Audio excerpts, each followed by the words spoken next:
Hoop ballers. Let's talk about your balls. Yep, your balls and the area around them. Let's talk about manscaped.com. Go there and use promo code HoopBall20, HOOPBALL20. Use the promo code and go check out all the tools they have of trimming the hedges and taking care of your lawn, like the Lawnmower 3.0 with a built-in LED light to help you get into those dark dye crevices on the inner parts. Also, the Gooch. It is hard to get to the Gooch if you can't see it. So use the LED light with the anti-tugless technology on the razor, full long battery life. Then check out the Weed Whacker. Bring that out of the shed. Use it on your shrubs. Cut down what you need, down to bare minimum if you need to. It's got a nice anti-tugless technology just like the Lawnmower 3.0. It's also got a lithium battery. And best news of all, these things are waterproof. So that way you can do it in the shower and take care of business in the cleanest way possible. HoopBall20 is the promo code that's going to get you free shipping as well as 20% off. I recommend using it. I recommend getting the complete care kit with your free shipping and your 20% off. Spend a little extra, get a lot more. There's a good care kit there for us gentlemen: face scrub, shampoo, ball treatment, and the area that surrounds our balls. I believe there's even a pair of underwear in there for our balls. So yeah, that's going to conclude the talk about our balls. Now let's talk about bets. MyBookie.ag is where all the hoop ballers take care of their winnings and where we place all of our wagers that we post in our article in the Wager Pass, as well as our free plays and our Discord chats. Yes, MyBookie.ag. Use promo code HOOPBALL, HOOPBALL. Let them know that we sent you. Hell, specifically type in my name. I want them to know. But most importantly, you got to let them know what podcast that is. And it is Today in Sports Betting. You let them know that we sent you, and then we as a family get to grow. And then we get to set you up to reap more benefits. And that is what's important to us because we are here to help you win money. And that is why we recommend MyBookie. Their slogan is bet, win, get paid. And it's quite simply that easy. Use Bitcoin to get going. That's a high recommendation of VM Center at Vince Miracle, our guy. It's a recommendation of me. It's so easy. Dan Bespris, the Podfather, Aaron Bruschi, the Godfather, they get in there, they get going with Bitcoin, they get their money in and out, and it's easy peasy. Hoopball's the promo code. Use that. Let them know that we sent you. MyBookie.ag. Bet, win, get paid.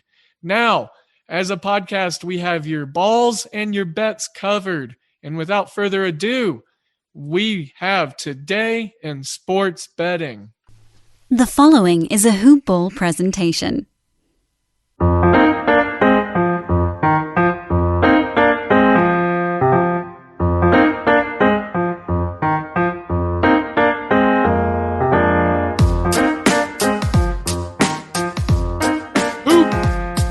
Ballers!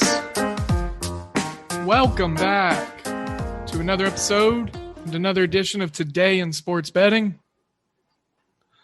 I am your host, Devin Ellington. We're at DALE007 on Twitter. You can find the rest of the team and the rest of the news in regards to what we got going on here in Hoopball over at Hoopball Gaming on Twitter or at Hoopball Tweets. Hoop-ball.com is probably the best place to start, though, if you haven't been there yet. Make sure to go get involved in some of the forums, some of the chat rooms. Wonderful fantasy basketball news being churned currently. Articles. We got a fantasy football guru right now breaking down all NFL teams. Football is king, and football's right around the corner. Don't forget the show's sponsors. manscaped.com and mybookie.ag. You'll hear me give a little breakdown of these two fine individual entities in a recorded segment before the show. Today's show is going to feature a friend of the show. And before we do that, I will be breaking down the MLB card. We actually have one, but of course, as soon as I put a wager pass play on the Twins-Tigers game, it was postponed. I did have a play on that. I was going to go with Minnesota minus 120. Their team total was enticing. Probably not as much as it would be in a full game because it was 7 innings. But, yeah, so nonetheless, we got more MLB to talk about. Probably cool the Jets on the college football previews on today. Next week is going to be phenomenal. Really excited to have Daniel Cohen of the AUDL, American Ultimate Disc League, back on the show to talk Week 7 matches and some pivotal playoff spots. He gives some predictions out. Think we'll enjoy that. Think you'll enjoy some of the content and the insight there. We talk some players and all that good stuff. Really excited to get some disc action tonight. This weekend's really nice. Really nice. We got NBA Finals, Ultimate. We got the British Open. We got MLB back. So, yeah. Welcome back. Welcome back. New listeners, welcome in and thank you. Old listeners, welcome in and thank you. Don't forget to leave those 5-star or 1-star reviews if you think it's worth it over on Apple Podcasts. If you leave a 1-star review, you got to tell me why. That's the rule. And 5-star review, go ahead and screenshot it. Send it to me at DALE007. And we'll see about hooking you up with something. A little something. Not we'll see, but I mean, do it. The 3 o'clock baseball game, which we'll have a little bit of overlay in on this show. Not something I'm interested in. Marlins, Phillies. I've got both teams on my do not bet list. So staying away from it. And probably going to spend some time here at the beginning of the breakdowns to talk about the games that I'm really not interested in, so we can get them out of the way.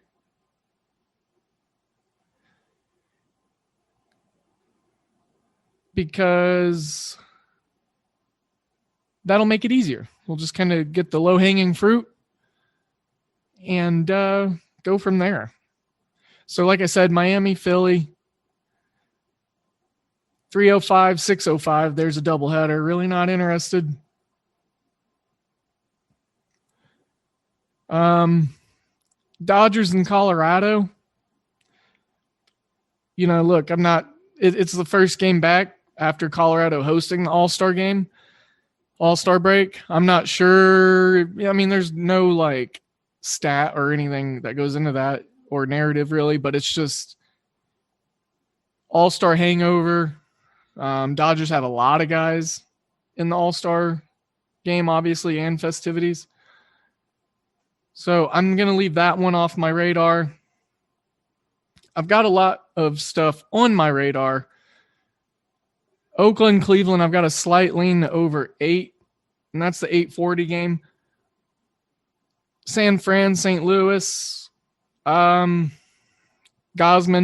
Wainwright on the mound for the Cardinals. Look, I'm not particularly fond of this one. Houston and Chicago, just because the baseball fan in me wants to take this one in. Got Lance McCullers and Dylan Cease on the mound. Under 9 is a look that I might take on that one, but I've not done really well on Houston totals, and I just want to enjoy this game as a baseball fan. I know it's a cop-out, but whatever. Texas, Toronto, I'm trying to find an angle in this one. I'm not saying that I'm purely disinterested, but I am looking to try to find something in this one. Jordan Lyles on the mound, Robbie Ray, the lefty, Texas struggles against lefties, so I might look at maybe a Toronto first 5, Texas team total under. Their team total is 3.5, which, I mean, that's pretty dang low. Over 5.5 team total for Toronto's getting lots of love. Minus 115 shade. Yeah, there's no value in Toronto in the first 5. Minus 275 money line, minus 180 on the run line. So, no true value in this game for me. The way the lines are set, I would love to back Toronto some way, but kind of hard to. So the games that I'm interested in, most of them starting at 6:05. I've got some stuff in the wager pass, so I can't give away too much. San Diego, Washington, this is one of them. What I will say is I really like the fact that Chris Paddock and Eric Fedde are on the mound for one specific reason.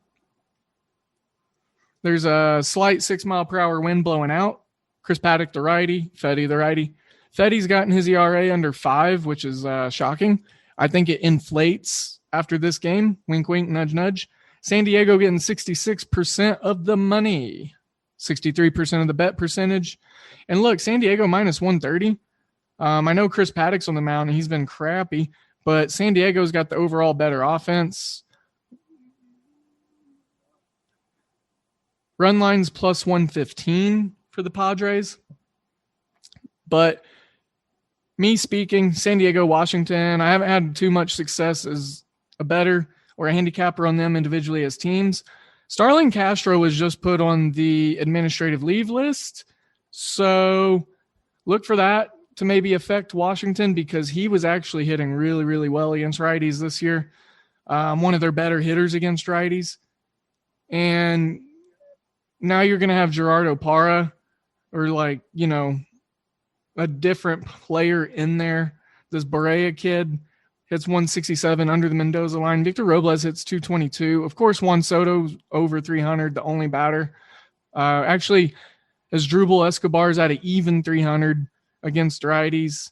And as far as the Padres go, they pretty much are, they're a balanced hitting team. They get a slight upgrade with guys like Machado, Myers, and Pham against righties. But long story short, I don't trust either pitcher. So that's how I'm looking at this one. Eric Fedde WAP. I'm surprised his ERA is not 17.38. New York Mets, Pittsburgh. Look, Chad Cole's pretty terrible. He's probably the worst first inning pitcher in the majors. So if you want to look at a first inning, yes, to have a run scored, that's a pretty fun little side bet to have. Under his strikeout total would be something that I'd be interested in. I'm not exactly sure what it's at right now. Let me try to find it. 5.5. Oh yeah, definitely.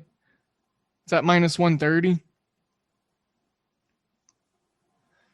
And then you look, don't get me wrong, Pittsburgh's getting a crap ton of love.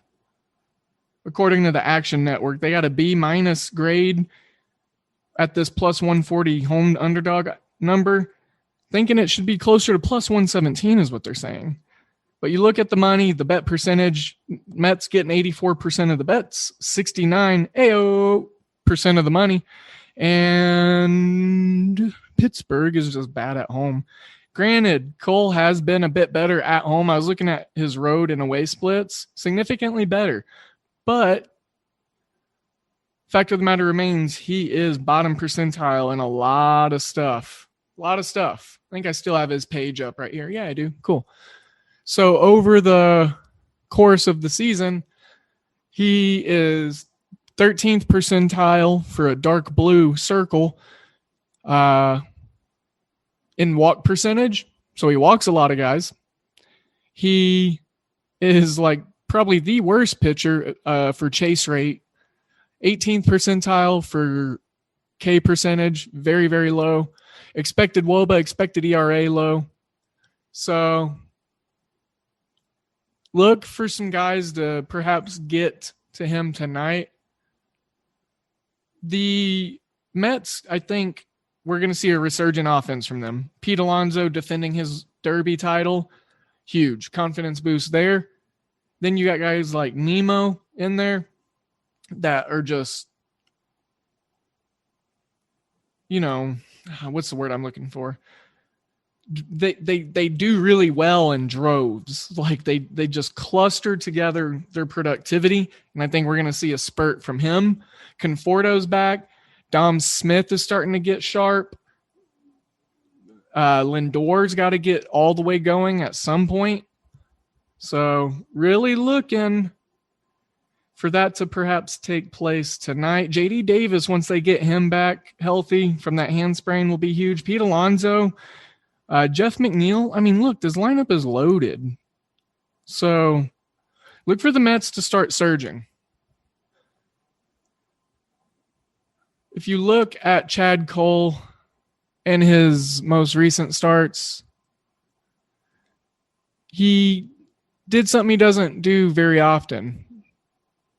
He went 2 starts where he gave up just 1 earned run. 3 starts of his last 4, just 1 earned run.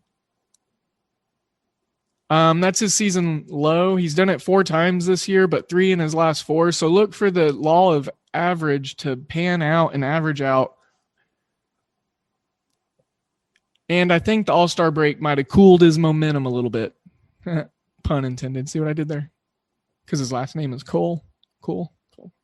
All right, cool. Anyways, yeah. So don't really trust the Mets all the way through this game, but I do have a play in the wager pass. And just for balance sake and to give a free play out in this game, since I spent so much time talking about it, and I'm not going to tell you what my premium play is, Chad Cole under 5 strikeouts. He has hit 5 strikeouts on the head. Let's see, 3 times this year. He's gone under a lot. He's gone over a couple of times, 3 times. But he's not like a great strikeout pitcher. Like I said, bottom 18th percentile of K percentage. And then he doesn't get people to chase. He actually has a high whiff percentage, which is strange. No fastball spin. He's got nasty velocity, though, and his curveball spin is all right. But look, strikeouts probably not going to happen too much against this Mets team. I want to see something here. I'll pull up one last little stat, and then we'll move on. We'll see what this team, the Mets, do as a team in regards to strikeouts per game, strikeout percentage.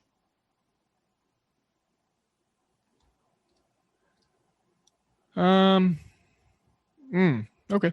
Mets are actually 24.4%, which is 21st worst or best. I don't know how you want to look at it, but they're in the bottom, part of the league, strikeout percentage per game. Now their last 3 leading up to All-Star break, they averaged 16.5%, and then their last game was 13.2%. So I think they're starting to figure it out.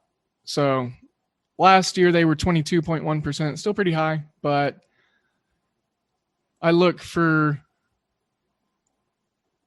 the number to kind of pan out, even out a little bit. Let's see how many strikeouts per game they get as a team. Because percentage and then the actual number, it can be skewed a little bit. And they are actually 13th in the league in strikeouts per game, 8.61. So that means Cole would have to get 5 of those, and then the bullpen come in and get like 3 or 4. So look, I don't think he gets 5. So under 5 strikeouts, I think he gets roughed up really, really, really big time. So moving on. Boston, New York. Their line's moving. Boston's is. They're now to even money. I grabbed them at plus 110. This will make it in the wager pass, so I'll give a freebie out in that regard. 605.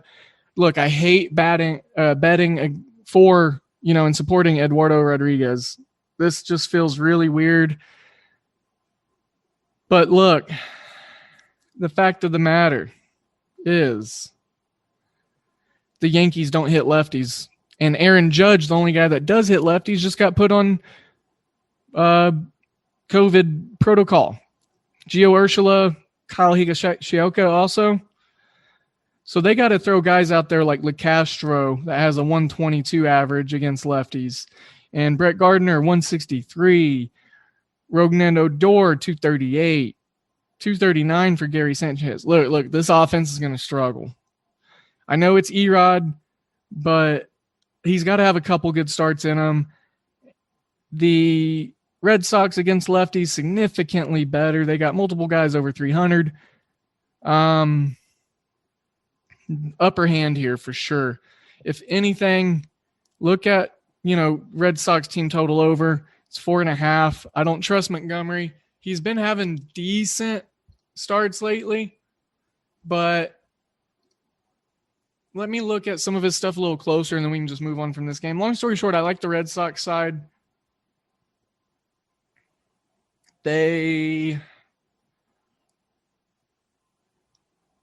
think we'll have some success. I think the Yankees will struggle. And their expected slugging is just ridiculous as a team. Their whole team's almost bright red on Baseball Savant. Exit velocity is crazy. They hit the ball hard. Let's look and see. Okay, so Jordan Montgomery as a pitcher actually rates really well for his exit velocity, but his three biggest things: expected WOBA over 300, expecting batting average about 245, expected slugging over 400. Red Sox do all that stuff really well. And I still don't get it because Eduardo Rodriguez always just seems terrible to me, but his whole pitching line is red. He's good in regards to Baseball Savant. And I think he's going to catch a struggling Yankees offense that's gutted right now. They're the first team to really be affected by the COVID stuff. And, this is a chance for the Red Sox to pad their division lead and get going early, right off the bat, in the second half of the season. So if we look at what Montgomery throws, he throws changeup 24.4% of the time, curve 23.3, sinker 22.7. So if we look and see what pitches the Red Sox hit really well, it'd be interesting to see how they do as a team on those numbers. I could go through batter to batter and see, but the thing is they have a low whiff percentage as a team. I don't think Montgomery is going to be fooling anyone. And one last note, let's check his home and road splits. I want to see how he does at home. But under 5.5 in the first five is getting heavy shade of minus 125. I think there's some value in that. And that's something that I'll be playing, I believe, at least as on a personal sense. Perhaps maybe even in the wager pass, but I'm not sure on that yet. I want to see these lineups come out, which a lot of that should be starting to happen.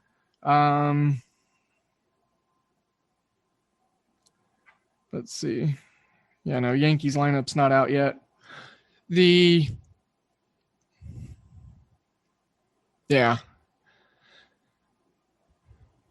Walk percentage is good for Montgomery. Whiff percentage, he's in the 62nd percentile of the league. Chase rate, 82 percentile. Right there in the middle at K percentage. But teams, like I said, they do barrel him up. He does not have good fastball velocity. He's not good on his curveball spin. And his average exit velocity, he's pretty good at. So if he can keep hard hit percentage and velocity down, then he can definitely tame this lineup. But there are so many batters on the Red Sox team that are right-handed, and Montgomery has a 4.86 ERA against righties, and a 1.36 whip on top of 9 home runs given up versus 2 against lefties, 38 earned runs. And he's seen 302 righties and 86 lefties, so we can't really use that. Home games. He's actually decent at Yankee Stadium. 2.96 ERA, 8 games, 2-2 record. 182 batters faced, 38 hits, 17 runs, 15 earned, 4 homers, so 3 less than on the road, 6 less walks, 1 more strikeout. He's got 2 less innings pitched at home, but he's also got 24 less batters faced at home. So maybe the obscurity in his numbers there could be that he hasn't seen as many. And then bases loaded. The Red Sox load the bases a lot as a team, I noticed. And Jordan Montgomery has a 40.5 ERA and 1.1 innings pitched, 4 batters faced when he's got the bases loaded, 6 runs, 6 earned. So if the bases get loaded against him early, that could be huge. So yeah, let's move on from this game. I think I've broken it down enough. You kind of get the drift. And Montgomery was announced late as the starter, by the way. So I noticed that always tends to have an effect on guys. Like I said, I'm not really keen on backing Erod, Eduardo Rodriguez, but maybe he gets one here and he does something good for us. Milwaukee, Cincinnati, Hauser was announced late as the starter. Tyler Mahle, my guy, helped win that first 5 bet last time. So I'm going to go back to the well. Cincinnati, first 5 minus 115. It's going to make it in the wager pass. I'm giving a couple freebies out. Sorry, Brewski. Sorry, Dan. But Mahle, 7-3, 3.68. Now look, the Brewers did have some success against him last time out, but they were on the road. I believe that Mahle will be able to make some corrections here. Hauser, rough. And there's some numbers against him that stick out. And now that we're at Great America Ballpark, I think Winker and Castellanos can have some really good success. They didn't do what I thought they were going to do. We had a Winker-Dinker shot call last time they played, but didn't end up happening in Milwaukee. But I think it could happen tonight in Cincinnati. So Winker on his props, maybe some Reds hitters. Let's see, we got hits right here.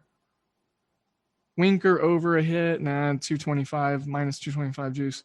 And you can build these props. I'm just quickly looking over the half hit mark to see if anyone sticks out. Yeah, you might have to get some value on over 1.5s. Find those out there. Under strikeouts, Mahle's 7.5. I would look at the under on his. Under 4.5 for Hauser. It's tough to tell because Cincinnati is going to be swinging. And as a team, Cincinnati strikeouts 8.87 times per game, but they've averaged 10.67 over their last 3. 9.21 strikeouts per game at home, which is higher than they are on the road. So, going to be looking to stay away from that. Not looking in that regard. But what I do like, perhaps, let me open it up here. Team total for Cincinnati, 4.5. Yeah, that makes a lot of sense to me. I think they can get to 5. So, especially at home. I like to back them at home than I do more so on the road. Tampa Bay, Atlanta. I've got a slight lean to backing Charlie Morton. He's got a tough matchup against Michael Walker, who's been doing decent, but he can get roughed up. Now, the offense took a major hit with Ozzie Albies. That's terrible. But I think Morton's been making some really good starts lately, so I think it can continue here. Getting some revitalization on that arm all-star break. This is his first start for the second half of the season, and I think he can get it done here. I'm not sure which way I want to back the Braves, full game or just full first 5. right now, so stay tuned on that. Baltimore and Kansas City, the starters were just announced. Keegan Aiken, Danny Duffy. Look, Duffy's a good pitcher to maybe look at backing in the first 5. He's been doing really well since he's come back from the IL. And right now, minus 130 for the Royals in the first 5. Keegan Aiken's pretty bad. 5.5 is the total for the first 5. The Royals usually come on late in games. My problem is Keegan Aiken's really bad. So I am hoping that my lean on under 5.5 in the first 5 is a good one because, well, hopefully Keegan Aiken can get some more outs than he does normally. The Orioles, they do got sneaky power against lefties, and they do fare well in the first 5 against lefties. But the Royals got a lot of guys at or around 300 against lefties, more veteran hitters. Danny Duffy, obviously a really talented pitcher, veteran arm. So I'm looking for the more veteran club with the better infield defense to maybe get a early start in this one and get a leg up. Baltimore, bad offensively. Kansas City, not that great. Salvi and Merrifield went through the all-star routine this week. So weekend, whatever you want to call it. Look for, maybe a smidgen of all-star hangover from the Royals and offenses in general. Last game I'm going to talk about because, Heaney's on the mound and it's hard not to look at overs when he is. I got over 8.5. It's already pushed up to 9. This will be a play that I'm making on Tally site. I don't think it makes it into the wager pass just because I'm going to have a lot of other stuff. Want to save some stuff for the rest of the guys to talk about. So Angels, Seattle playing each other. Chris Flexen on the mound. He's the X factor. I think he could be what makes the under happen. He's a good pitcher, but the A's bullpen being involved, the Angels bullpen being involved is, always scary. Heaney, lefty, 5.38 ERA. He could give up 4 runs early. I'm looking for that perhaps to be what happens. Chicago and Arizona, I'm a Cubs fan. That's number 30, I think, on the season. Look, they're going to start selling. This is a ball club you don't really want to really bet on. Look, these two teams, Chicago and Arizona, they're going to be losing guys left and right here soon. So the feng shui and the chemistry of the ball clubs are probably pretty muffed up right now, to say the least. So look to stay away from that right now and just see how the teams start approaching trade deadline. That's going to be a thing to keep an eye on as we move forward with our handicapping. As I mentioned, will be joined. Sorry, I've already recorded this segment, so I'm having existential problems here as in regards to timeline structure.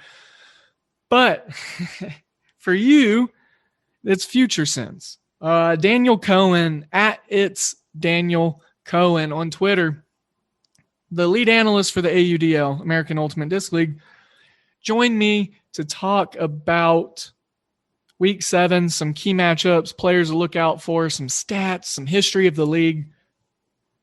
Love having him come on. Hopefully, he just got off vacation. Otherwise, we'd have had him on, weekly, and then there's the floods and then whatever. So we hope to have him on weekly to break down the matchups, especially as we get really close to the playoffs.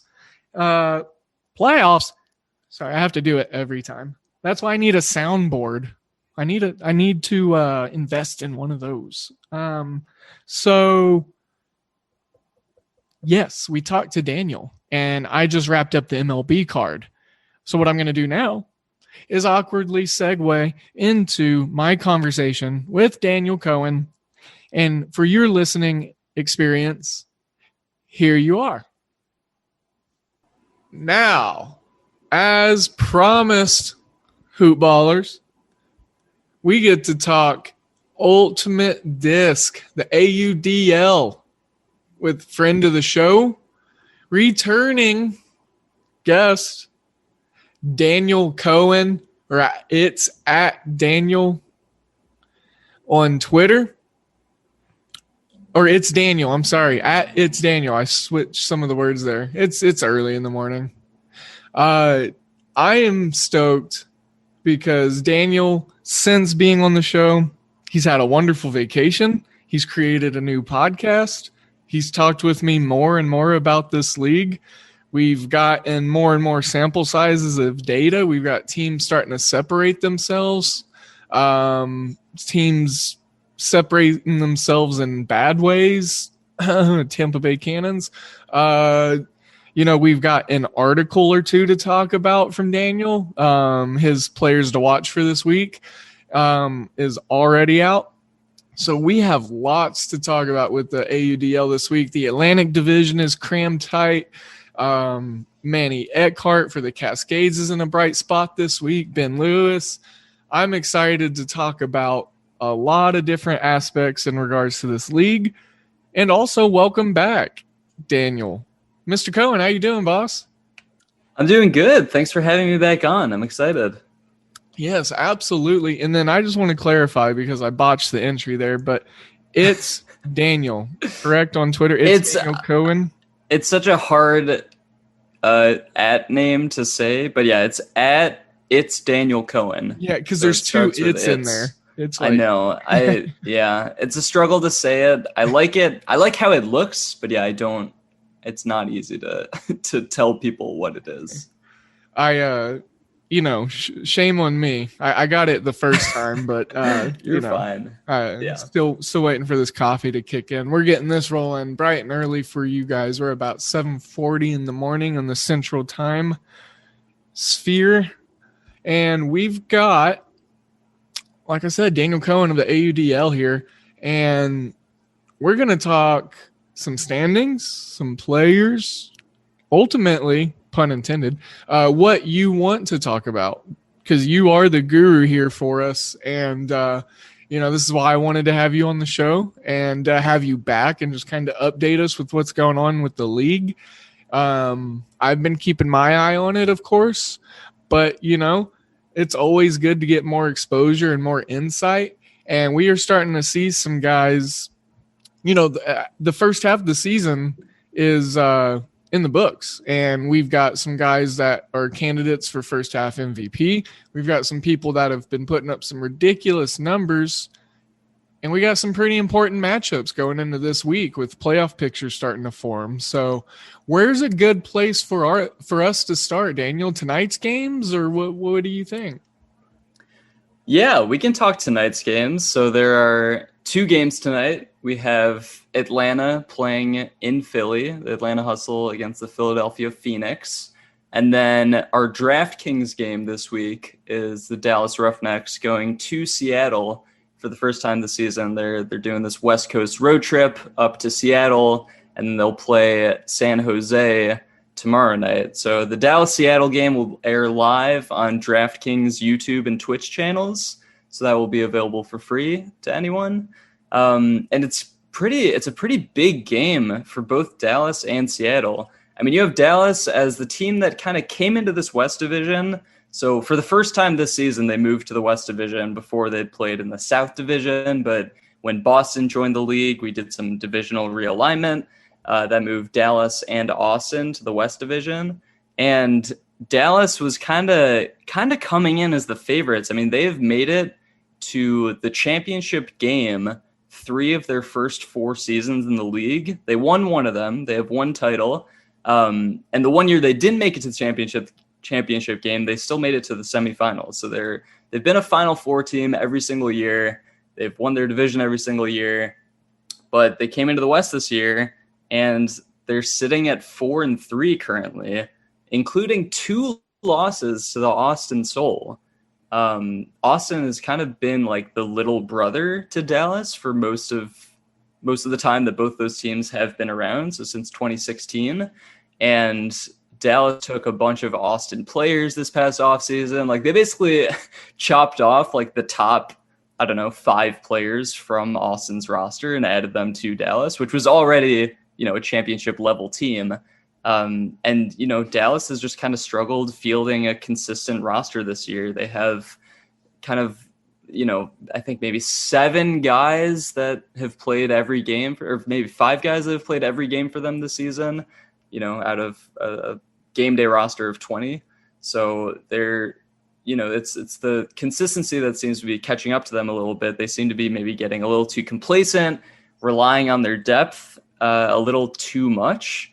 And yeah, it's kind of come back to bite them. So at 4-3 right now, they're in 3rd place. They lost last weekend to Austin, then they beat them the following day. They had a doubleheader, which currently gives Austin a 2-1 tiebreaker over them. So Austin is also 4-3, and Dallas is in 3rd place. And I feel like if they don't win this game against Seattle, or if they kind of split this weekend with Seattle and San Jose and end up at 5-4, we have Austin going to San Diego and LA this weekend. Those are 2 kind of winnable games for them. They beat LA earlier this season. Haven't yet played San Diego, but San Diego hasn't looked exactly dominant despite a 4-1 record. So, the West is wild as always. And I think many were expecting Dallas to come in and kind of run the table and be at the top of the division with San Diego, but they're struggling, and it's kind of crunch time for them. They got their backs against the wall. So I'm super excited for them to go to Seattle. First time they played was in Dallas. Seattle went to Dallas a couple weeks ago, and Dallas pretty handily defeated them. I think it was 24-16. It was never particularly close, but Seattle has been really, really strong at home this year. I mean, they're 2-1 at home, but the one loss came against San Diego in overtime. San Diego's in 1st place, by the way, in the West. And Seattle, they've got one of those home stadiums and one of those home environments that is definitely favorable to them. And I think one of the better home crowds in that West division. And they have this defensive line that really feeds off the energy of that crowd and feeds off the energy of each other. They are really strong at chaining together a bunch of breaks in a row. And basically, once they can get that momentum going, they're a really tough team to stop. So Seattle, last time they played at home, they pretty easily beat Austin 28-24, which included 10 goals in the 4th quarter. They basically just started rattling off score after score. And yeah, Austin is a team that's beat Dallas twice. So Seattle, Dallas, it's a very highly anticipated game this weekend, and kind of a must-win for both teams, because Seattle is sitting at 2-4 right now. They kind of got to start stringing together wins in order to stay, relevant in the playoff picture. Right. And Seattle 2-4, like you said, on the year, 2-1 at home. So their 2 wins have come at home. So very, very important game for them. And then, like you said, also referencing San Diego, the Growlers being 4-1 at the top of this West Division, which has been wild. San Diego's had a pretty fairly, if memory has or will serve me right, pretty easy schedule for San Diego. I know they've had a couple challenging games in there, but for the most part, they've played a couple of the teams that are towards the bottom of the league, if I remember right. Yeah. So they've played LA twice. Their one loss came against LA, actually, in their home opener. I feel like the San Diego LA games are so, regardless of the roster each year for either team, they always seem to play that rivalry game extremely close. So yeah, San Diego beat LA by 3 in the first week. Then LA beat them by 2 in the second week. And yeah, I think the next hardest game for San Diego was when Dallas came to town. And that was a rematch of the 2019 semifinal game between San Diego and Dallas. San Diego was at championship weekend for the first time ever.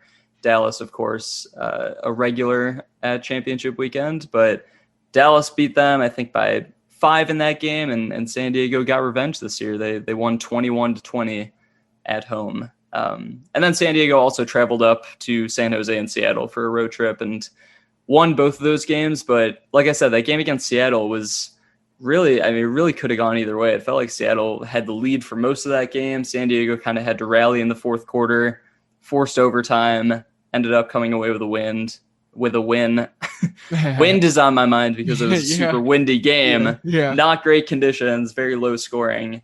And it felt like it was favoring Seattle most of the time, but San Diego came through. They've pulled out wins when they've mattered. So it'll be really interesting to see them play Austin this week. I think Austin's a team that has obviously surprised a ton of people this year, and they've yet to play this year. So Austin will go to San Diego. They'll play LA. And then later in the season, San Diego will do a Texas road trip where they play Dallas and Austin in the same weekend. Ooh, that'll be a tough weekend. Yeah, that will. Especially if Dallas, definitely see San Diego dropping those games, or at least one of them. Right. A almost definite split, it would seem, especially with Dallas starting to kind of round into form here. And I've got your players to look out for article up in front of me. And, Ben Lewis has been really, really, really helping out this Dallas team. Like you said, that's had a lack of continuity within the lines and the, roster and just kind of their rotations. So having this veteran defender play on a struggling Dallas D-line, how huge has Ben Lewis been for Dallas being in a weird lull currently, and then more so in like a roster redefinition phase? Yeah, he's been extremely consistent. Obviously, he's been in the lineup, first of all, which is a great first step. He's been in the lineup, been active in all 7 of their games this year. And, he's that presence you want on defense. He's the guy that's going to get the clutch layout block, throws his body around very willingly, but also is just a really strong matchup defender.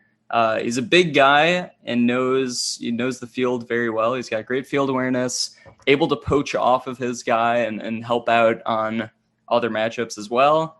And yeah, he's just kind of one of those rangy, aggressive defenders that, it's really nice to have a guy like that, a consistent guy like that on the D-line, just because, things start going the other team's way. He's the guy that can kind of change momentum with a single play, and is very willing to throw his body around. So definitely a game-changing presence and super nice for that Dallas defense to have. Now, who is one guy that you would say Dallas has just vitally needed this year that they haven't really gotten a lot of? Honestly, I would go with Abe Coffin, who ended the 2019 season just on an absolute tear. He was a starting handler for them in 2019, still a starting handler for them this year, meaning he touches the disc a lot. And basically in their playoff run last year, he had this phenomenal perfect game in the South Division Championship against Raleigh, where he completed somewhere between 40 and 50 passes, maybe 48 throws for 8 assists, just an absolutely flawless performance, and really looked unstoppable in that game. I think he still played extremely well in the semifinal game against San Diego, maybe came back down to earth a little bit in the championship game against New York, but overall just had one of the most dominant playoff performances by a handler that we've seen in recent years. And this year, I don't know, they switched this guy Kaplan Maurer over to the offense, who's primarily a D-line handler for the past couple years, and he's been touching the disc a lot. I feel like Abe Coffin hasn't really gotten in the same rhythm that we saw from him at the end of 2019, and I think he's also just turning the disc over a little more. So overall, the Dallas offense doesn't seem to be clicking in the same way it was down the stretch. And I don't know, I feel like Abe Coffin has kind of yet to play to his full potential this year, but he's still an extremely skilled player. You still see flashes of what he can do. He's a great give and go guy, really good at facilitating the offense in that way, and very good at keeping his eyes downfield, looking crossfield for those crossfield flicks and hitting open guys regularly. So still a fantastic player, but I think by after the 2019 playoffs that we saw from him. He's maybe disappointing a little bit by our standards. Sure. Well, it's hard to maintain that level of success, but it is. Yes. He needs to be there for him. That's for sure. Mm-hmm. Another freak, that I'm here gonna bring up because, well, the team he plays for is 5-1, and they're atop this tough Atlantic division, with 3 1-loss teams between the Breeze, the New York Empire, and then the Atlanta Hustle, and then you got the Raleigh Flyers right there at 4-2. And poor Boston, man, being a first-year team, and they get in this division. And, I mean, they started off pretty smoking hot and exciting. Just a bit of a gauntlet, it seems, though. And with Johnny Malks just being ridiculous for the first half of the AUDL season, you coin him as the first half MVP. And, it's hard for me to disagree based off of the results of the team, the results and the numbers from him, but also just the amount of times that he's just come up absolutely huge for them against critical opponents. Yeah, I think it's hard to argue that Johnny Malks is not the first half of the season MVP. He has completed 279 of 284 throws this year. Wow. Which is a ridiculous 98.2% completion percentage. So, but not only does he just not turn the disc over, if you watch him play, it's not like he's just taking short, easy 5-yard throws, dumping it off to handlers. I mean, there's a lot of that in the DC offense because they're so possession-based and very small ball heavy, but he airs it out, and he is not afraid to air it out. We saw last week against Atlanta. Atlanta throws a zone at DC, a zone that they haven't seen before because Atlanta kind of has a signature zone that they've developed over the years, and it was a new look for DC. And a big thing with the zone in Ultimate and in the UDL is it forces a lot of throws, and to break the zone, you often have to throw kind of over it or through it. You kind of have to like thread the needle a lot, oftentimes with less traditional throws. So we saw Malks in that game tossing these like high release flick blades that would just like shoot, 15 yards to a player just sitting into space in that intermediate area. He'll throw like around the entire defense. He's just got this huge bag of throws that he's not afraid to unleash. And it's just made him a super exciting player to watch. Obviously, the numbers back it up as well. He also has 20 assists this year, 8 goals. He has just kind of been the consistent piece on the league's best offense. So I highly recommend watching DC. They rematch Atlanta this week, which I'm very excited about because I'm hoping for another phenomenal Johnny Malks display against that zone. And but it's really just that offense as a whole is clicking everywhere. They really look like the most unstoppable offense in the league, and they're very entertaining. So definitely catch a breeze game when you can. Catch a breeze. Yeah. And then to round out the Atlantic division, New York playing Raleigh. New York's gonna have a big game against Boston, is what I meant to say. Hopefully they can keep their streak going. Man, I'm loving these player breakdowns. Would love to talk about every single player on every team, but we definitely got some game breakdowns that we can get into. But I want to talk real quickly, Daniel. I want to talk more about this podcast that you just started. Sure. A couple weeks ago. I think it was before your vacation. Called Swing Pass, and it is dedicated to the AUDL. and you got a real nice compadre, secondhand man co-host over there. And why don't you tell us a little bit about it? And let's see if we can't get some of the hoop ballers to go over and listen to it after this episode. Yeah, for sure. So yes, if you're looking for more AUDL content, you like listening to AUDL in the podcast format, me and my co-host Adam Ruffner, he's probably the guy that's watched more AUDL film than anyone in the world, I would say. He's been working for the league since 2013 or 2014, and just a super knowledgeable guy, does a ton of video editing for the league. And yeah, we just decided to start a podcast because we were doing so much talking about the league already. We also have a show, AUDL Weekly, that airs on Facebook on Wednesday nights. And kind of through our segment on that, we realized we often stay on longer than our segment has been recording for. And we'll just talk for 30 minutes to an hour. And, figured out that we should just record it and frame it as a podcast. So yeah, we've been doing this for a few weeks now. We do about 2 episodes a week, usually some kind of weekend recap early in the week, followed by a weekend preview of the following week on Thursday or Friday. So yeah, check it out. It's on all podcast platforms, Swing Pass. Perfect. And you can also see when that show goes up by following Daniel at It's Daniel Cohen, Cohen. See, I got it. I got it. Daniel slowed it down that time. Yeah. And I took that second "it's" out. So beautiful. You spelled out the last name too. Yeah. Hey, some people may not understand silent H's. That's fair. Yeah, I appreciate it.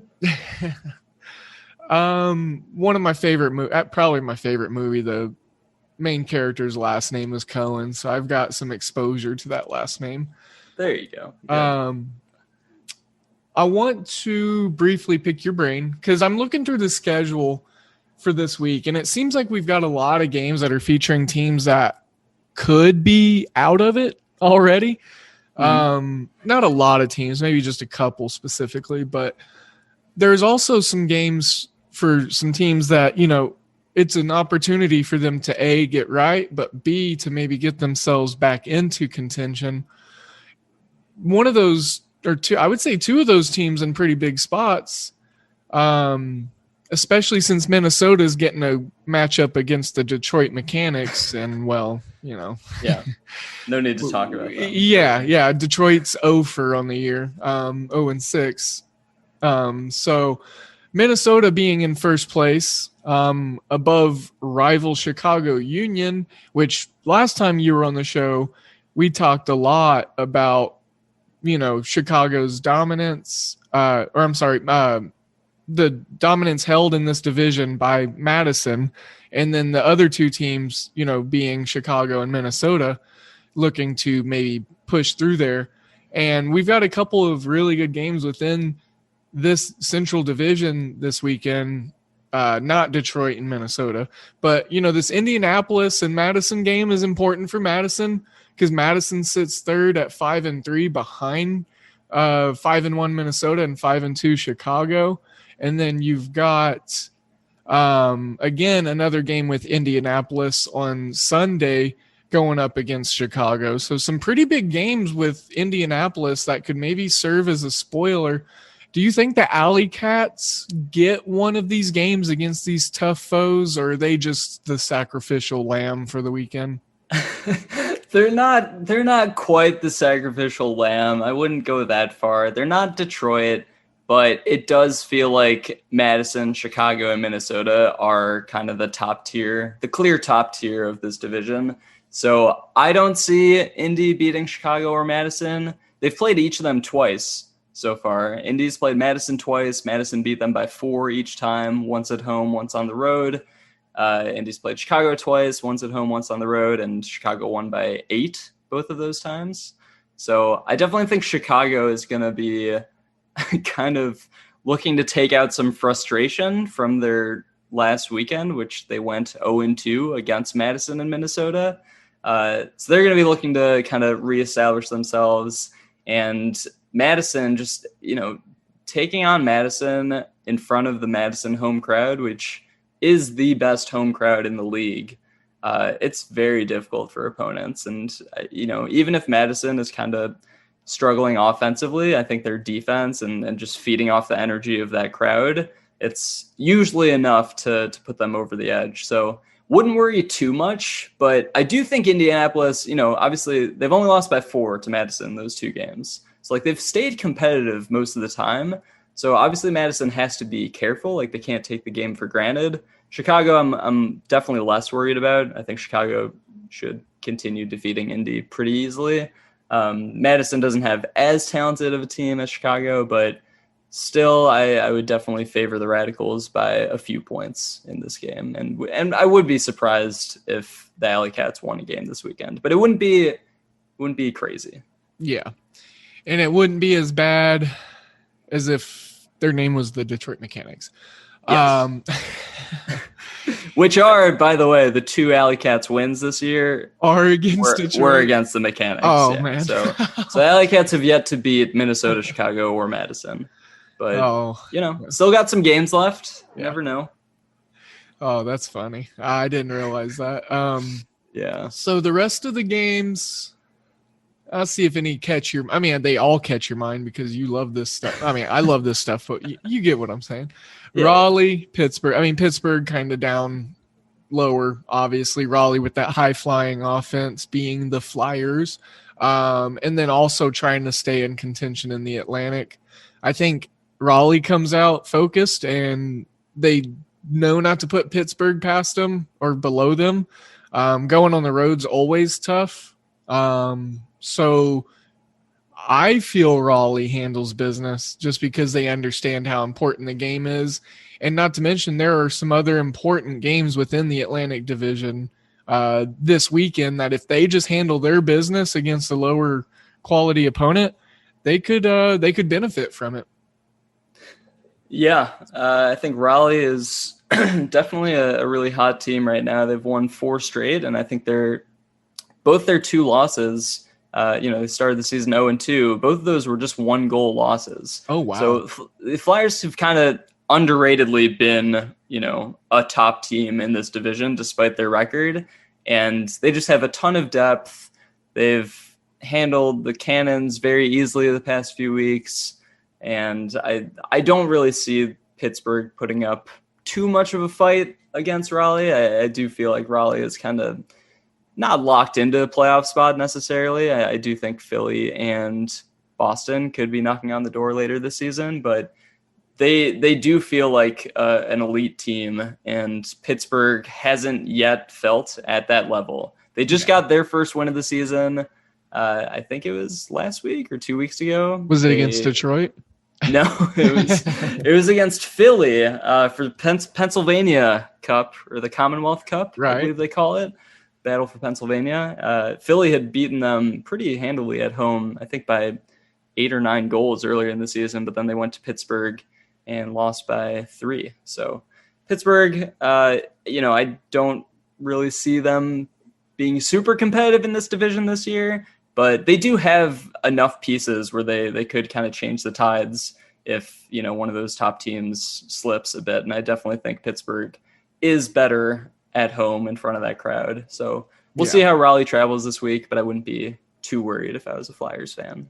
Absolutely. We talked pretty much the rest of the Atlantic Division matchups this week. We alluded to the Austin and Los Angeles game. We talked the rest of the weekend for San Diego, kind of what they got in store, San Jose as well, and their Dallas matchup Saturday, tomorrow. Now this New York Empire and Boston Glory game, I think this is going to be a really, really good game Saturday. And obviously a big spot for Boston. You said just, a couple sentences ago that you thought that Boston could be vying for a postseason berth towards the end of the year. How big would this game be if they could beat New York? And how big would it be if New York lost a second game after coming off of a loss recently?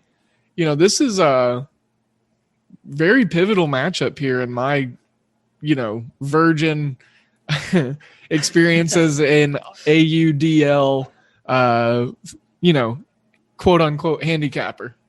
Yeah, you're not wrong at all. It would be huge for Boston to win this game. I mean, New York, they lost a couple weeks ago to DC it was their first loss since the start of the 2019 season, because they went undefeated, perfect season, won the championship in 2019. They were on an 18-game winning streak dating back to the start of 2019, and then DC ended that at home. I think they beat them 20-17.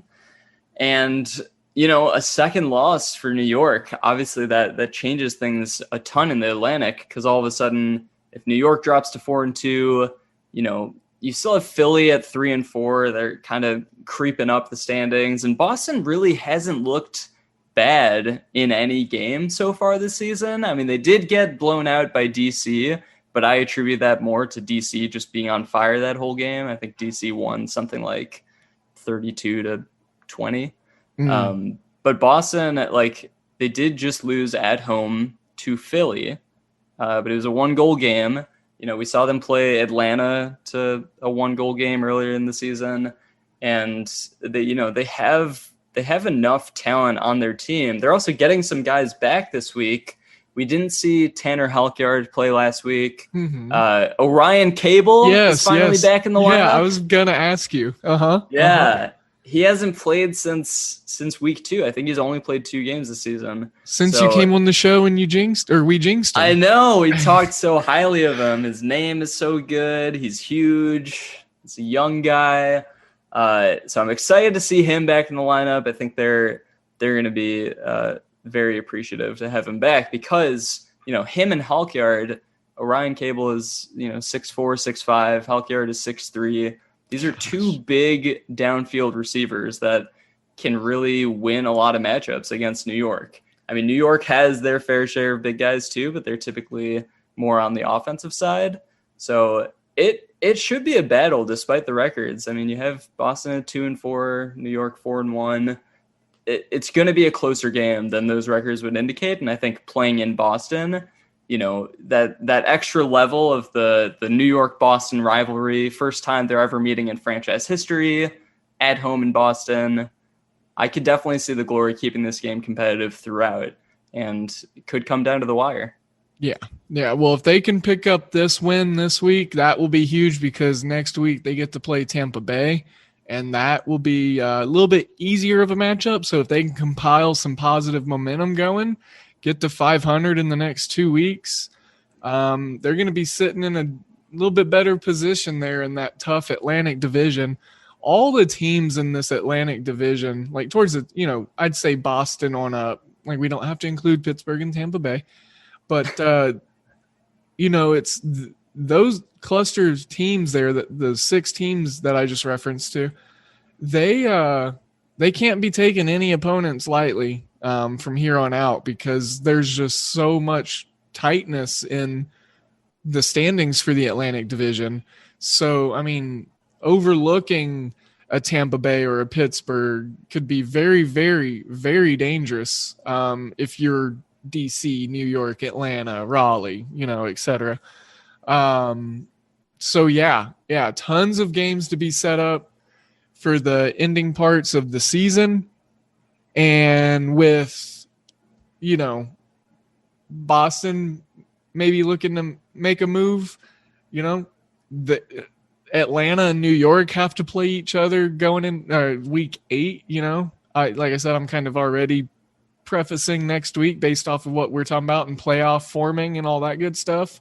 But New York and Atlanta play each other next weekend, and that's already got to be game of the week, you would think. It's just the standings are so awesome right now, and they're really, really tight.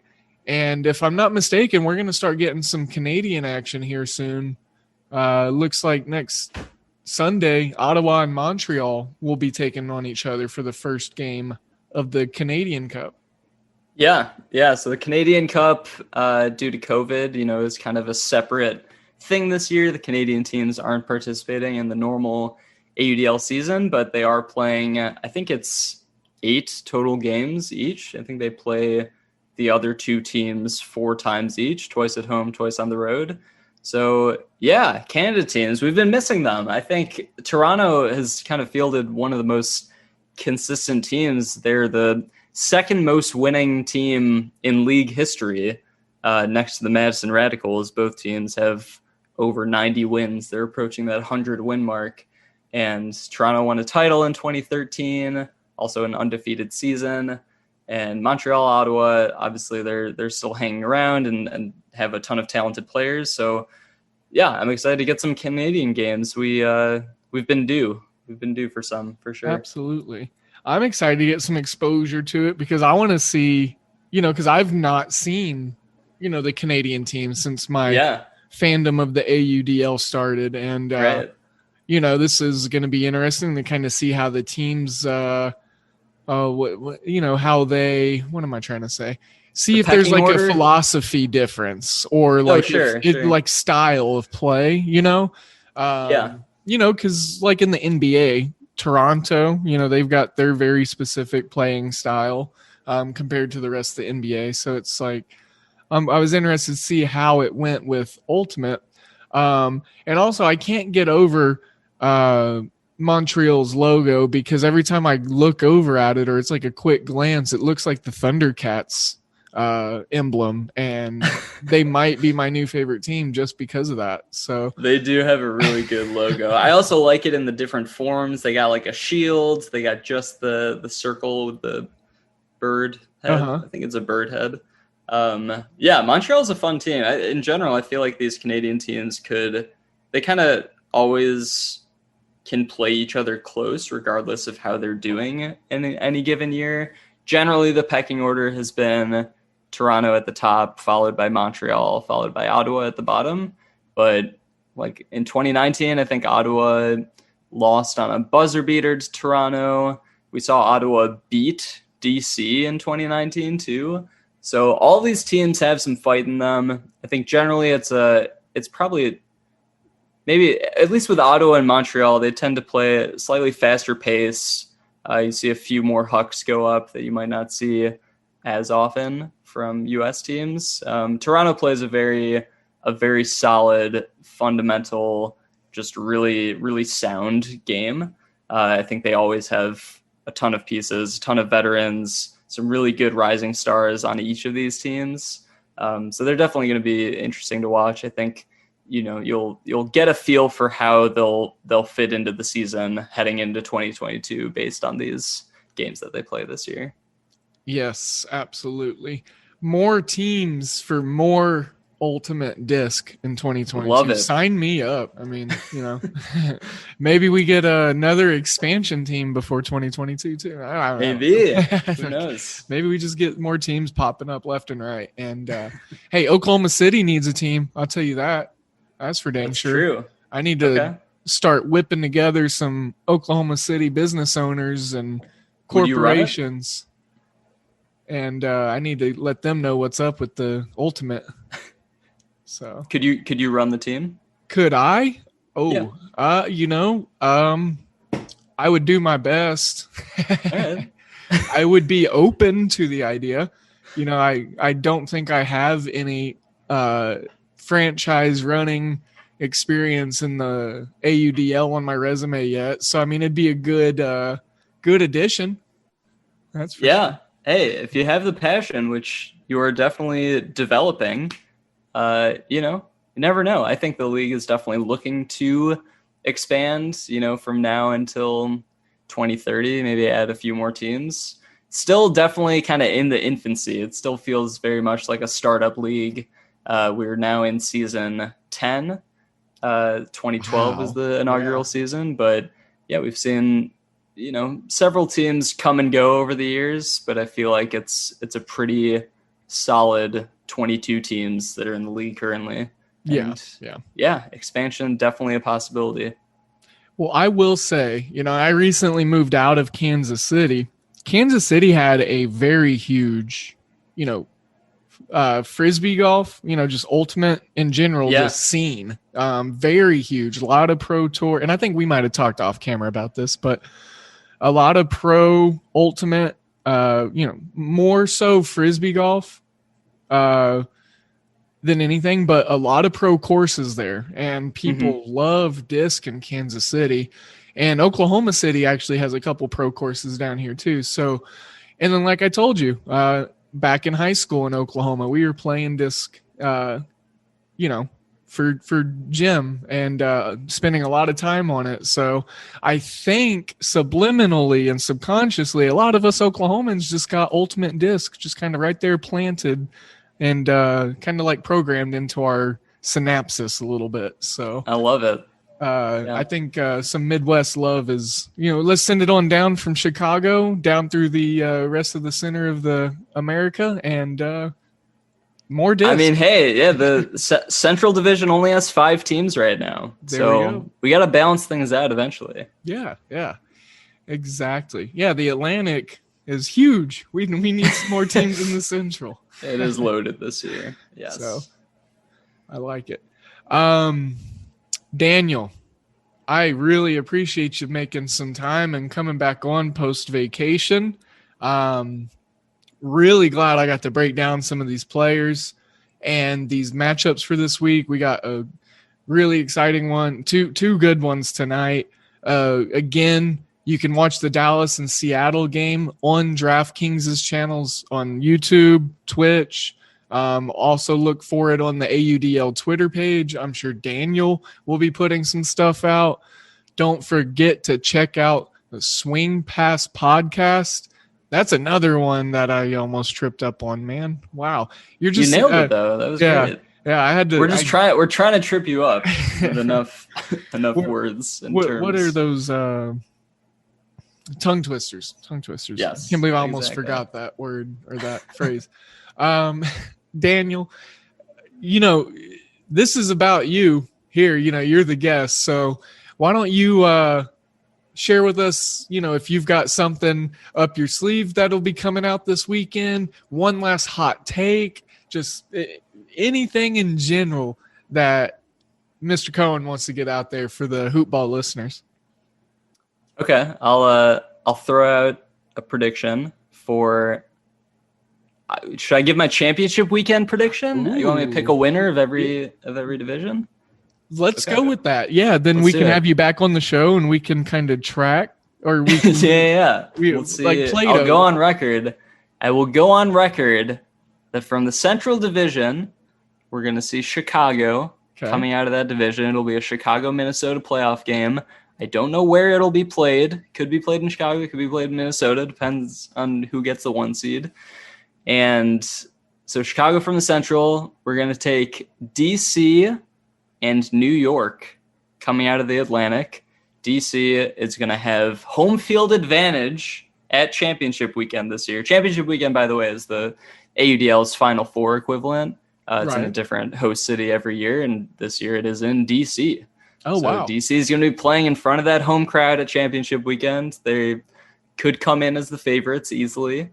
So you got DC, New York, Chicago, and from the West, I am going to take Dallas to pull off a late run in the season into the playoffs.